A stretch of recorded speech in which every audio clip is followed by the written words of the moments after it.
হলো এই যারা কথা শুনে এবং কথা শোনার পরে যেটি ভালো সেটিকে ওরা মানে, কথা শুনে তারপরে ভালো কটাকে মানে, এই লোকগুলোকে আল্লাহ তাআলা ডেকে বলছেন এরাই হেদায়েত পাওয়া লোক, এরাই সৎপথ পাওয়া লোক এবং আল্লাহর নজরে এই লোকগুলো অতি চালাক। অন্য জায়গাতে বলা হয়েছে চালাক কাকে বলে, যে নিজের কষ্টকে বুঝে আর যে নিজের আরামকে বুঝে, আরামের উদ্দেশ্যে কষ্টকে যে ত্যাগ করে সেই লোকটা হলো চালাক। আপনাকে কেন চালাক বললাম, আল্লাহ কেন চালাক বললেন? আপনি কথা শুনলেন আর কথা শোনার পরে যেটি ভালো সেটিকে আপনি মেনে নিলেন, তাহলে আপনার সামনে ভালো কথা বলবো মানে হলো এই যে আপনাকে আল্লাহর জান্নাতের দিকে ডেকে নিয়ে যাব। তাহলে যারা এই কথাগুলোকে শুনে তো তারা চালাক নয় তো আর কে চালাক? আর এক জায়গাতে আল্লাহ রাব্বুল আলামিন বলেছেন মুমিনদের পরিচয় হলো ওরা বলবে মুখে সামি'না ওয়া আতা'না, আমরা 6টা রাত থেকে শুরু করে 2টা রাত পর্যন্ত বয়ান শুনলাম, তো আমরা খালি কানে শুনেছি বলে সানাউল্লাহ নয়, ওর সাথে সাথে ওরা বলবে আতা'না, আমরা কথাগুলোকে মানলাম, শুনলাম, শোনার সাথে সাথে কথাগুলোকে আমরা মানলাম। এদের কথা আল্লাহ তাআলা বলছেন এরা হলো মুমিন। আজ আপনাদের সামনে আমি কিছুক্ষণ সময় গত করব, এতে বেশ কিছু হাদিস আপনাকে শোনাবো, কোরআনের কথা কিছু বলবো। এখন আপনি নিজে নিজে ফয়সালা করেন যে শুধু এই কথাটাই কি কালকে সকালবেলায় চায়ের দোকানে গিয়ে বলবেন ভালো লাগলো শুনতে, এটাই কথা হবে, না কোরআনের কথা অনুযায়ী শুনলাম কানে, তো তারপরের কাজ হলো আতা'না, মানে একে মেনে নেওয়া, ওকে মেনে নিবেন, এটা কাজ হবে। এইটা কাজ আমাদের হওয়া দরকার। এই নিয়তে আপনার সামনে কথা আরম্ভ করছি। চলুন, একটা ভালো কথাকে শুনতে গেলে কতখানি তার প্রতি আপনাকে সম্মান জানাতে হবে, কতখানি আপনাকে আগ্রহ দেখাতে হবে। একটা হাদিস শুনেন। মুসলমানদের মা, প্রিয় নবীর স্ত্রী উম্মে হাবিবা রাদিয়াল্লাহু তাআলা আনহা হাদিসটাকে বর্ণনা করে বলছেন সামি'তু রাসূলুল্লাহ সাল্লাল্লাহু আলাইহি ওয়াসাল্লাম ইয়াকুল মান হাফিজা ইসনাতাই আশারা রাকাতিন ফি ইয়াউমিন ওয়া লাইলাতিন বানাল্লাহু লাহু বাইতান ফিল জান্নাতে। উম্মে হাবিবা বলছেন আমি আল্লাহর নবী জনাবে মুহাম্মদুর রাসূলুল্লাহ সাল্লাল্লাহু আলাইহি সাল্লামের কাছ থেকে শুনেছি যেই মানুষটা দিনে এবং রাতে এই 24 ঘন্টার ভেতরে 12 রাকাত সুন্নাত নামাজকে আদায় করে পড়বে, 12 রাকাত সুন্নাত নামাজকে আদায় করবে, সেই লোকটা কিয়ামতের দিন দেখতে পাবে প্রতিদিন একবার করে এই যে 5 ওয়াক্তের নামাজ এলো, তো 5 ওয়াক্তের নামাজে 12 রাকাত যে নফল নামাজ আমি পড়লাম, তার বিনিময়ে আল্লাহ তাআলা তাকে একটা করে কামরা, একটা করে কামরা, একটা করে রুম বানিয়ে দেবেন। জান্নাতে ঘর তৈরি হবে প্রতিদিন একটা। 365 দিন যদি এই কাজ করে তাহলে বছরে ঘর তৈরি হলো 365টা। উম্মে হাবিবা বলছেন যেদিন শুনলাম রাসূলের মুখ থেকে এই কথাটা, সেদিন থেকে আমি কি করলাম, আমার কি চরিত্র হলো? তিনি বলছেন, মা তারাকতুহুন্না মুনযু সামি'তুহুন্না, আমি যেদিন আল্লাহ পাকের নবীর মুখ থেকে শুনেছি সেদিন থেকে নিয়ে আজ পর্যন্ত আমার জীবনে কোনোদিন এই 12 রাকাত সুন্নাত নামাজ আমি ছাড়িনি। আমার মনে পড়ে না যে আমি কোনোদিন ছেড়েছি। এই হাদিসটাকে বর্ণনাকারী মুহাদ্দিস, তিনার নাম হলো আম্বাসা। উনি বলছেন, আমি যেদিন হযরতে উম্মে হাবিবার মুখ থেকে শুনলাম সেদিন থেকে আমি আমার জীবনে কোনোদিন নামাজটা ছাড়িনি। আম্বাসার শাগির্দ, তেনার নাম হলো আউস বিন সালেম। উনি বলছেন, আমি যেদিন থেকে আমার ওস্তাদের মুখে এই হাদিসটা শুনেছি সেই দিন থেকে নিয়ে আজ অবধি আমার জীবনে কোনোদিন এই কাজ করিনি, আমি এই নামাজকে ছাড়িনি। সারা জীবন ধরে এই নামাজকে আমি চালিয়ে যাই। একদিন শুনলো কানে, মানলো কতদিন? সারা জীবন। তাহলে একটা ভালো কথা আপনাকে কেউ যদি শোনায়, তো কথাটার প্রতি আপনাকে সুবিচার করতে হবে। মানার দিক দিয়ে কতখানি সুবিচার করতে হবে এই হাদিসটা থেকে আপনি আইডিয়া করেন। শরম আমি করব না দিনের মশলাতে, শরম আপনিও করিয়েন না দিনের মশলাতে। তা হলো এই, আরবের লোকগুলো ছিল আমাদের বাপ দাদা, আবু বকর, উমর, উসমান, এদের সাথে যদি বংশকে জুড়েন তো 24 নম্বর নসলে গিয়ে আমাদের বংশ ওদের সাথে মিলে যাবে। তো ওরা আমাদের বাপ দাদা। তারা যেই পরিবেশে কোরআনকে পেয়েছিল সেই জামানার লোকেদের একটা বদ চলন ছিল। কি বদ চলন? কোরআন বলছে, শুধু আমি মুখে মুখে বলছি না, এটা আল্লাহ তাআলা কোরআনে বলছেন। ওই মক্কার আর মদিনার কিছু লোকেদের একটা বদ চলন ছিল। কি বদ ছিল? বদ চলন তাদের ভিতরে ছিল, ওয়াকালাল্লাযীনা কাফারু লা তাসমাউ লিহাযাল কুরআন ওয়ালগাউ ফীহি লাআল্লাকুম তাগলিবুন।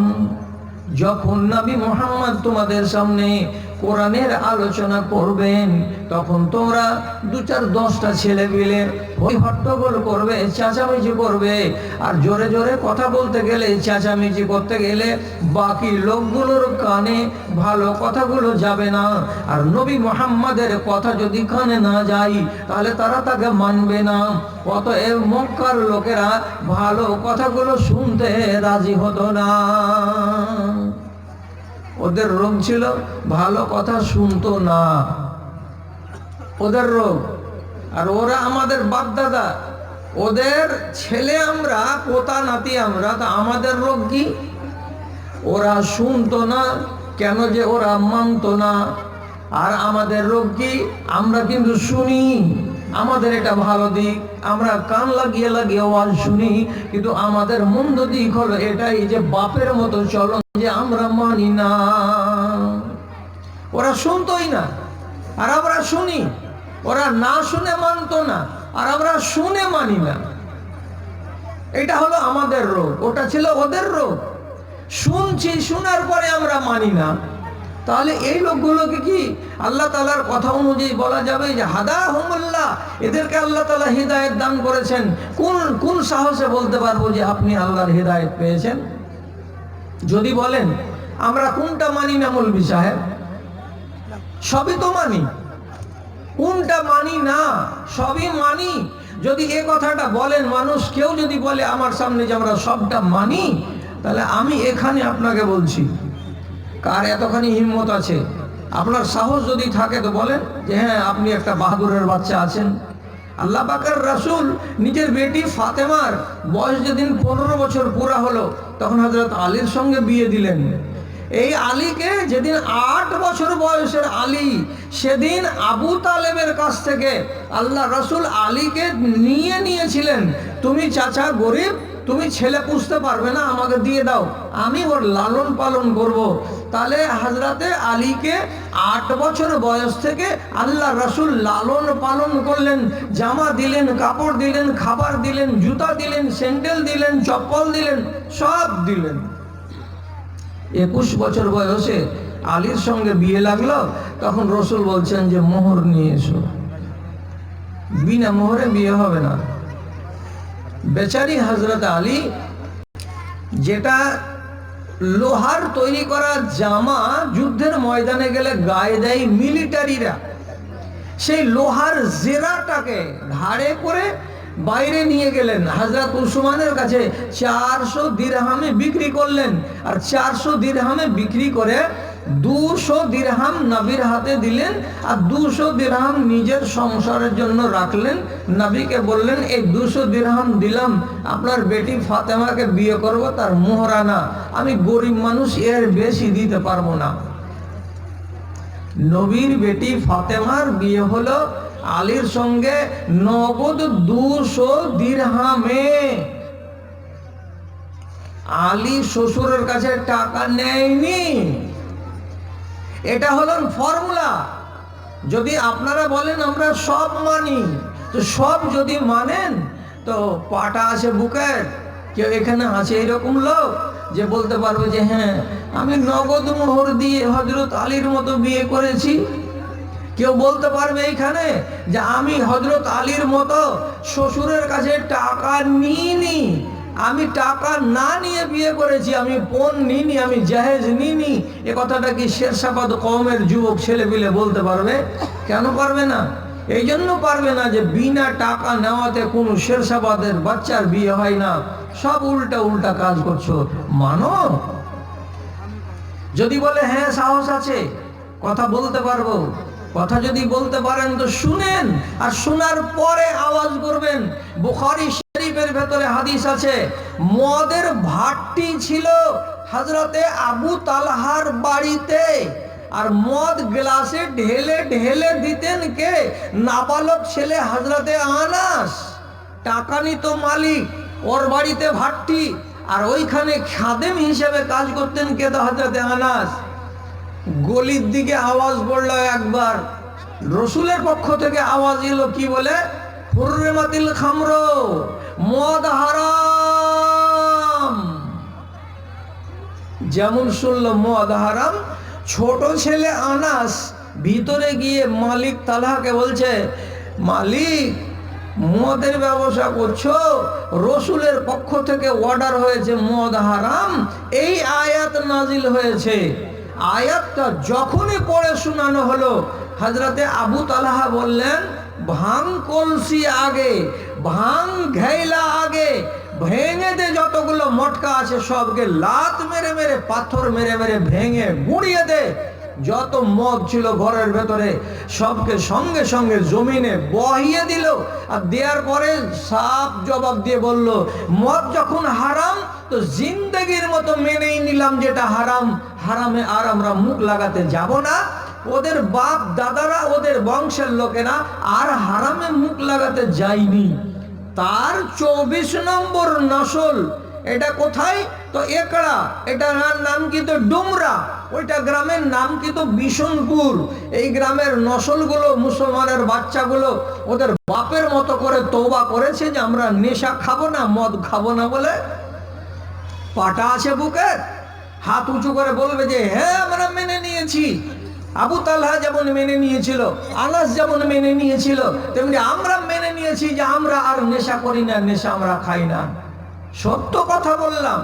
আমাদের বাপেদের বদ চরিত্র ছিল যে ওরা শুনতো না, এই জন্য যে ওরা মানবে না। আর তাদের বেটাদের চরিত্র হলো এই, এরা বসে বসে সারা রাত শুনবে আর সকাল থেকে এরা মানবে না। যদি তাই হয়, বলেন না এই জায়গাতে কত লোক আছেন নমাজও পড়ছেন আর কুম্ভু জর্দা দিয়া পানও খেছেন, নমাজও পড়ছেন, আবার গুল না করতে গেলে আপনার দাঁত ভালো থাকে না, নমাজও পড়ছেন, আবার খাইনি খাচ্ছেন, খেয়ে দেন আপনি নমাজ পড়তে গেছেন, তারপরেও বলছেন কি যে কে বললে আমি মানিনি।